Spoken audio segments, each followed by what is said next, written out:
मैं काशी प्रांगण से रुद्रनाथ मिश्रा बोल रहा हूँ। मैं इस समय बनारस में हूँ और बनारस में काशी है और काशी जैसा कि कहा गया है ये शिव की नगरी और देवी देवताओं की नगरी मानी जाती है। यहाँ पर आए दिन हमेशा पूजा पाठ होता रहता है और इस समय जो है भगवान गणेश की पूजा का दिन चल रहा है। ऐसे में हर विद्यालयों में, हर संस्थाओं में और सामूहिक स्थानों पर गणेश जी की पूजा हो रही है। ऐसे में मैं यहाँ पे मछोदरी पर स्थित काशी विद्या मंदिर में आया हुआ हूँ और यहाँ गणेश उत्सव का कार्यक्रम चल रहा है। ऐसे में मैं यहाँ पे जो संयोजक द्वय बैठे हुए हैं, मैं आप लोगों से बात करना चाहूँगा कि ये गणेश उत्सव के बारे में बताएंगे आपको। सर, आप अपना नाम बताएं। मैं प्रोफेसर प्रवेश भारद्वाज, इतिहास विभाग, काशी हिंदू विश्वविद्यालय। आप आइए, काशी विद्या मंदिर में आप उपस्थित हैं आप जो है, और यहाँ ये काशी विद्या मंदिर में गणेश उत्सव का कार्यक्रम मनाया जा रहा है। आप इसके संयोजक भी हैं, तो आप बताएं कि ये कार्यक्रम कब से चल रहा है यहाँ पे। एक बात स्पष्ट कर दें जी कि काशी में शिव आराध्य है जी, और शिव के रहते हुए भी गणेश की बाहुल्यता स्वयं अपने आप में गणेश की उपयोगिता और गणेश के जो भाव हैं और साथ ही साथ गणेश हमारे लिए, इस समाज के लिए कितना उपयोगी हैं, इन भावों को स्पष्ट करने के लिए बताती है। और इस समय ये जो काशी विश्वनाथ गणपति महोत्सव हो रहा है, ये अपने रजत जयंती समारोह आज मना रहा है, अर्थात 25वें वर्ष में ये अपना प्रवेश कर रहा है। और इसका मुख्य उद्देश्य है कि विभिन्न प्रतियोगिताओं के माध्यम से समाज के जो छोटे छोटे वर्ग हैं, जिन्हें कहीं कोई मंच नहीं मिल पाता है, संगीत के क्षेत्र में, ज्ञान के क्षेत्र में, विभिन्न क्यूज के संबंध में जो क्षेत्र नहीं मिल पाता है, उसको यहाँ पर उन छोटे छोटे बच्चों को एक मंच प्रदान करना, ताकि उनकी दबी हुई प्रतिभा समाज के सामने आ सके। और साथ ही साथ जब समाज के सामने आएगी तो किसी न किसी रूप में कोई भी प्रतियोगिता होती है, कोई भी किसी प्रकार का स्पर्धा होती है, तो निश्चित रूप से मानिए उसके पीछे सबसे महत्वपूर्ण चीज़ होती है अनुशासन। तो अनुशासन के माध्यम से हम उन बच्चों के बीच में एक प्रकार से देखा जाए, देशभक्ति के गीत के माध्यम से, उनके प्रतियोगिताओं के माध्यम से जो बीजारोपण करते हैं, वो बीजारोपण उनको जीवन पर्यंत सहायता प्रदान करता है और एक शिष्ट और अनुशासित नागरिक बनने में बड़ी ही महत्वपूर्ण भूमिका अदा करता है। इसलिए आवश्यक है कि जितने अधिक गणेशोत्सव मनाए जाएंगे, उतना ही हमारे समाज अपना उन्नति की ओर अग्रसर होगा।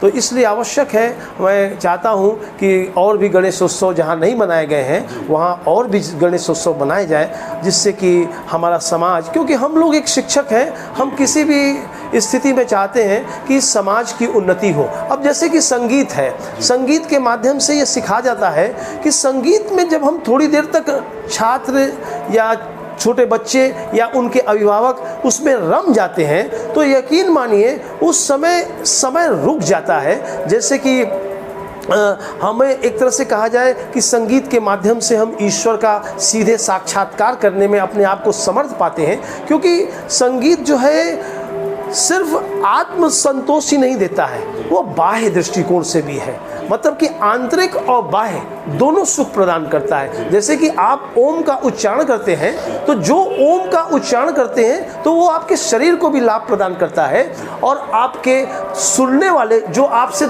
इतर हैं, जो आपसे भिन्न हैं, उनको भी वो लाभ प्रदान करता है। तो ये चीज़ बच्चों के बीच में इसका बीजारोपण करने पड़ेगा, तो हमारा समाज एक सुखद अनुभूति की ओर अग्रसर होगा और परोपकार ही परम कर्तव्य है, इसकी निष्ठा की भावना आएगी। देश के प्रति मैंने अभी बताया कि अगर प्रत्येक व्यक्ति, हमारा दायित्व है शिक्षक होने के नाते, आपका दायित्व है वकील का, तो आप अपने दायित्व को पूरी निष्ठा और सम्मान के साथ करें, यही देशभक्ति होती है।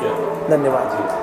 अच्छा, ये बात बताइए, ये गणेश उत्सव तो ठीक है मनाया जा रहा है, ये विद्यालय में गणेश उत्सव हो रहा है, इसका उद्देश्य मतलब यहाँ तो सरस्वती की पूजा होनी चाहिए जी, तो गणेश उत्सव मतलब गणेश की पूजा हो रही है, इसके पीछे क्या उद्देश्य है? देखिए, आपको बता दें, सरस्वती हमारी शास्त्र के अनुसार देखा जाए तो ऋग्वेद के मंडल में जो सरस्वती शब्द आता है, गंगा से ज़्यादा आता है।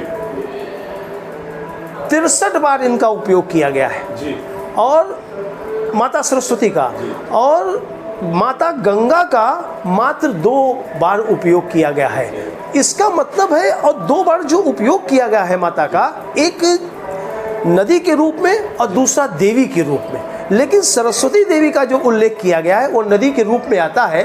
और जो नदी हमारा पोषण करती है वो तो हमारी माता हमारे लिए पूज्य हो ही जाती है। तो आपका प्रश्न था कि किस प्रकार से गणेशोत्सव विद्यालय में मनाया जाता है। गणेश पूजा होती है। गणेश तो हमारे लिए अगर देखा जाए तो सबसे बड़ी बात यह है, गणेश हमारे लिए बुद्धि के विनायक है, इसलिए बुद्धि की गणेश की पूजा की जाती है। और इस विद्यालय तो ठीक है कि सरस्वती का केंद्र होता है, लेकिन गणेश जो है वो बुद्धि के विनायक है। और गणेश का अर्थ सिर्फ इनके सहस्त्र नाम के अलावा जो सबसे प्रिय नाम है गणेश को, वो लंबोदर है, वह विघ्न नाशक है, और विघ्न करता भी हैं और विघ्न हरता भी हैं। अगर इनके विपरीत चलेंगे तो बड़ी जल्दी रुष्ट हो जाएंगे, और इनके सार्थक चलेंगे तो बड़ी जल्दी प्रसन्न होने वाले देवता हैं। तो आज की जनता ने आसान तरीका निकाल लिया है, जो जल्दी देवता प्रसन्न होते हैं उनकी हम स्तुति करते हैं। धन्यवाद। और इतना आपको बताने के लिए काशी प्रांगण यूट्यूब चैनल पर आप हैं, हाँ। और हम आपका स्वागत करते हैं अपने चैनल के माध्यम से। और बाकी जहां संस्थाओं में नहीं मनाया जा रहा है उसके लिए आप क्या कहना चाहेंगे? अभी आप जैसे बोले तो बताइए कि जो संस्था नहीं मना पा रहा है या किसी अभाव के कारण या जानकारी के बिना, ऐसे लोगों से आप क्या कहना चाहेंगे? गणेश उत्सव कैसे वो मनाएं, क्या करें? चाणक्य कहता है जी, सभी धर्म का मूल अर्थ है जी, तो बिना अर्थ के दुनिया में कुछ नहीं हो सकता है। तो इसलिए अगर अर्थ के अभाव में, और आप देखिए ये विद्यालय अगर कायदे से इतना बड़ा प्रांगण लिया हो जाएगा 10 या 7 दिन के लिए, तो मैं अगर मांगने जाऊंगा तो कम से कम 50,000 रुपया लग जाएगा। लेकिन विद्यालय चूँकि स्वयं रामचरण जी का है तो उनको तो 1 पैसा भी शुल्क देना नहीं पड़ता है। तो इस प्रकार से एक तरह से देखा जाए समाज का सहयोग भी इसमें चलता है, तो सहयोग से ही समृद्धि संभव है। तो इस चीज़ को हम ऐसा समझते हैं। धन्यवाद आपको इतना बताने के लिए। आपकी ये जानकारी बहुत लोगों के काम आने वाली है, और चूंकि आप भी शिक्षित हैं और ये शिक्षण से जुड़े हुए हैं, मैं आपका स्वागत करता हूँ अपने चैनल के माध्यम से। आपका बहुत बहुत धन्यवाद। मैं संयोजक के रूप में भाई साहब बैठे हुए हैं जो दुबई में हैं, आप से भी बात करना चाहेंगे? आप अपना नाम बताएं भाई साहब। प्रदीप कुमार मेहरोत्रा। आप कहाँ रहते हैं? मैं यही गायघाट रहता हूँ। जी। और आप यहाँ कब से जुड़े हुए हैं? मैं उत्सव की स्थापना काल सन 1999 से 99 में इसकी स्थापना 99 में इसकी स्थापना हुई। मैं तब से इस उत्सव समिति से जुड़ा हूँ, सिर्फ काशी विश्वनाथ गणपति महोत्सव से। आज हम 25वें वर्ष, एक 2.5 दशक की लंबी यात्रा पूर्ण करते हुए सोल्लासपूर्वक हम लोगों ने 25वें वर्ष में प्रवेश किया है। और इस गणपति महोत्सव की जो विशेषताएं हैं, गणेश के ऊपर हमारे प्रोफेसर प्रवेश भारद्वाज जी ने बहुत अच्छी बात बताई। गणेश, जैसा कि आपका एक प्रश्न था कि सरस्वती के इस पवित्र विद्या मंदिर में गणेश महोत्सव का आयोजन क्यों? तो गणेश प्रथमेश पूज्य है, और कहीं भी किसी शुभ कार्य से पूर्व गणेश की स्थापना उनका आह्वान करते हैं। उसी उद्देश्य को लेकर बाल गंगाधर तिलक ने जो सोचा था, जब हम परतंत्र थे तो लोक उत्सव के रूप में गणपति महोत्सव का उन्होंने प्रचार प्रसार किया और इसके द्वारा लोगों को जोड़ा। क्योंकि हम सनातन धर्म के लोग हैं, धर्म में हमारी आस्था है, धर्म का एक माध्यम उन्होंने बनाया और उसे एक विस्तार दिया, एक विस्तारित संगठन खड़ा किया उन्होंने पूरे भारत में, जो गुलामी से हमें आज़ादी की ओर ले जाए, और हम इसमें सफल भी हुए। और हम अब आते हैं अपने श्री काशी विश्वनाथ गणपति महोत्सव। हमारे इसके संस्थापक श्री रामचरण जी हैं, जो एक रिटायर्ड पूर्व सैनिक भी रह चुके हैं। उन्होंने इसकी कुछ चीज़ों को मद्देनज़र रखते हुए इसकी स्थापना की। बच्चों के सर्वांगीण विकास के विविध प्रकार की प्रतियोगिताएं हुई, और एक विशेष कार्यक्रम जो इस बार हम लोग किसी अपरिहार्य कारण से नहीं कर सके, विद्वत्व सत्कार, जिसमें काशी की महान विभूतियों को हम लोगों ने ऋषि पंचमी के दिन 5 समाज के विभिन्न कला, साहित्य, संगीत समाज सेवा के क्षेत्रों से 5 विभूतियों का सम्मान करते हैं। और इस बात का इस समिति को गर्व है कि ऐसे कुछ नाम हम आपको उल्लेखित कर रहे हैं जो यहाँ से काशी विद्या रत्न अलंकरण से सुशोभित करने के बाद भारत के सर्वोच्च अलंकरण पद्मश्री, पद्म विभूषण आदि पुरस्कारों से नवाजे गए। इसमें प्रमुख है पंडित किशन महाराज, पंडित छन्नूलाल मिश्र, पंडित राजेश्वर आचार्य, और भी कुछ नामे हैं जो इस समय याद नहीं है। ऐसी शख्सियत यहाँ से श्री काशी विद्या रत्न सम्मान से सम्मानित होने के पश्चात ही भारत के उस सर्वोच्च अलंकरण से, तो इस बात का हमें गर्व होता है कि गणेश जी की असीम कृपा इन लोगों को मिली। उसके पश्चात उन्होंने अपनी विधा में उस सर्वोच्च अलंकरण का पुरस्कार भारत सरकार से प्राप्त किया। अभी आपने एक शब्द बताया गणपति और गणेश, 2 शब्द बोले जी। तो गणपति और गणेश जी में कोई अंतर है या ऐसे ही नाम का? नहीं, गणेश जी का नाम पर्यायवाची है। गणपति, गणेश, विघ्नहर्ता, प्रथमेश, ये सब गणेश के ही समरूप हैं। और गणेश जी की पूरी आकृति से हमें कुछ न कुछ शिक्षा मिलती है। जैसे इनके कान सूप की तरह हैं, तो इसका मतलब क्या है कि कान इनके बड़े हैं, सूप की तरह है। तो जो सूप का जो काम है वो अच्छे पदार्थ को रोकता है और उसमें से जो निष्प्रयोज होते हैं, जो जिनका सदुपयोग नहीं हो सकता, उनको अलग करता है। तो ये संदेश देता है गणेश जी के कान कि अच्छी बातों को ग्रहण करो। छोटा मुंह है, छोटे मुंह का अर्थ है कम बोलो, और बड़ा लंबोदर पेट है, इसका मतलब है कि अधिक खाना नहीं। मतलब जो भी है, हम सुने लोगों को, तो अधिक सुनना और कम बोलना, ये गणेश जी हमें देते हैं। इसीलिए शिक्षा के इस मंदिर में हम लोग गणपति उत्सव को मनाते हैं कि उनकी आकृति से बचे। एक दंत भी कहा जाता है, उसके पीछे भी बहुत सी किद्वंतियाँ हैं। तो पूरी गणेश की आकृति से बहुत किद्वंतियाँ हैं, उससे हमें शिक्षा मिलती है, प्रेरणा मिलती है। और अब सबके वो मार्गदर्शक भी हैं, विघ्नहर्ता भी हैं। और कुछ न कुछ हम लोगों ने प्राप्त किया जब से गणपति के इस उत्सव आयोजन समिति से जुड़े हैं। निश्चित तौर पे सामाजिक प्रतिष्ठा भी हमने पाया है, आत्मसंतुष्टि पाया है, और सबसे बड़ा जीवन में अर्थ की ओर न भाग के हम लोग संतोषप्रद सुखमय जीवन को व्यतीत कर रहे हैं मर्यादा के साथ। ये सबसे बड़ी उपलब्धि हम लोग की है। शिव प्रांगण यूट्यूब चैनल की तरफ से आप सभी दोनों संयोजक महोदय का बहुत बहुत धन्यवाद, आभार व्यक्त करता हूं।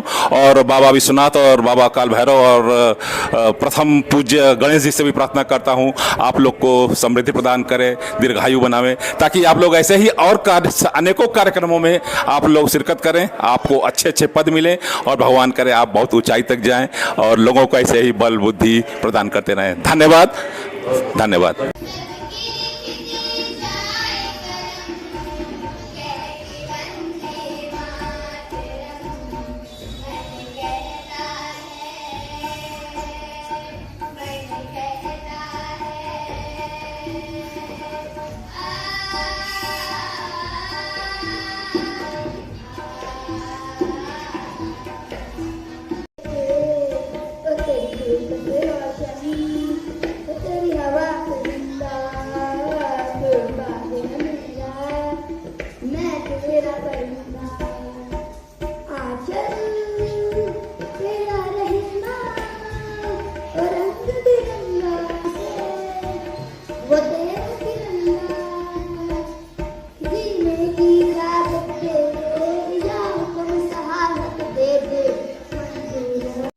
से कामना करते हैं कि वो आपको दीर्घायु और स्वस्थता प्रदान करें। आपको जानकर के आश्चर्य होगा कि इस देशभक्ति गीत के लिए सबसे अधिक लालायित और प्रसन्नता अगर किसी को होती है तो वह सिर्फ एक आदमी है जो इस संस्था के और जो इस गणेशोत्सव के संस्थापक हैं। मेरा आश्रय श्री रामचंद्र जी से है, क्योंकि वो स्वयं एक सैनिक रहे हैं और इसलिए वे देशभक्ति अत्यधिक भावपूर्ण तरीके से यहाँ पर बैठ करके सुनने का कार्य करते हैं। सही बात यह है कि जो संगीत होता है, आप थोड़ी देर ही रुकते हैं तो यह सामर्थ्य आप में आता कैसे है? यह सामर्थ्य तबले और हारमोनियम के माध्यम से आता है, जिसको सुन करके आपको यहाँ पर रुकना आपकी विवशता हो जाती है, क्योंकि वहां समय का पता नहीं चलता। यही संगीत ही एक ऐसा सामर्थ्य है जो ईश्वर से सीधा साक्षात्कार कराने का सामर्थ्य रखता है। और यकीन मानिए, जब आपका ईश्वर से साक्षात्कार हो जाएगा तो आपको समय का पता नहीं चलेगा कि कितने समय तक हुआ, कितने समय तक हुआ। शायद आपको गीता याद होगी, अर्जुन ने कि जब गीता का उपदेश भगवान श्री कृष्ण सुना रहे थे तो समय रुक गया। तो यह सामर्थ्य संगीत के पास होता है, और ऐसा सामर्थ्य हमारे सामने दो, मैं बालक ही कहूँगा, श्री जय मिश्र जो कि तबला पर थे और आशीष रंजन जो कि हारमोनियम पर थे। इनके लिए एक बार अवश्य ही इनके लिए जो लगातार आपको सहयोग देते जा रहे थे। और यकीन मानिए, ये छोटे छोटे बच्चे जो अभी भक्ति गा रहे हैं, गीत गा रहे हैं, मैं बड़ा प्रसन्न इसलिए हो रहा था कि कभी न कभी ये बड़े होने पर एक अनुशासन के साथ हमारे काशी हिंदू विश्वविद्यालय में पढ़ने के लिए आएंगे। तब मेरा काम कितना आसान हो जाएगा। जो आप पेपरों में देखते हैं कि लड़कों ने, छात्रों ने ये किया, वो किया, वो उसमें काफी रास आएगा। यही तो हम चाहते हैं। आप सभी ने हम सभी को पूरे के पूरे ध्यानपूर्वक सुना। यहाँ पर वही वाक्य मैं हमेशा दोहराता हूँ, आप सभी के हृदय में प्रतिष्ठित ईश्वर को मैं सादर प्रणाम करता हूँ। आप सभी मेरा प्रणाम स्वीकार करें। पीछे मैं क्षमा चाहता हूँ कि हमारे पीछे में बैठी हैं और वो भी शिक्षिकाएं हैं। मैं उनसे क्षमा मांगते हुए कहना चाहता हूँ कि आपने इस प्रतियोगिता में अपना निर्णायक मंडल की भूमिका अदा की है, जिसमें सभी श्रीमती जानकी केशरी जी हैं, श्रीमती संध्या मिश्रा जी हैं और श्रीमती नेहा जैतली जी हैं। उनका भी हृदय से आभार अभिव्यक्त करता हूँ कि आपकी वजह से ही यह निर्णय कोई आसान काम नहीं होता है। और प्रदीप जी को विशेष कुछ शेष रह गया है हमसे, तो प्रदीप जी को कहता हूँ कि वो कह दें। बहुत बहुत आभार हमारे अग्रज, हमारे पिता प्रोफेसर प्रवीण जी। बहुत ही सारगर चीज़ें आपके मुखार बिंदु से मिलती है। बच्चे आप तो सीखते हो, हम इतने उम्र के पड़ाव पर पहुंच गए, उसके बावजूद भी मैं आपसे कुछ न कुछ ग्रहण करने का प्रयास करता हूं, क्योंकि सीखने की कोई सीमा नहीं होती। सीखना अनंत है, आकाश में जितना भी आप सीख सके। मैं आग्रह करूंगा प्रोफेसर प्रवीण भरद्वाज जी से, मंचासीन हमारे आज के जो संगीत कलाकार हैं, हारमोनियम पर श्री आशीष रंजन जी,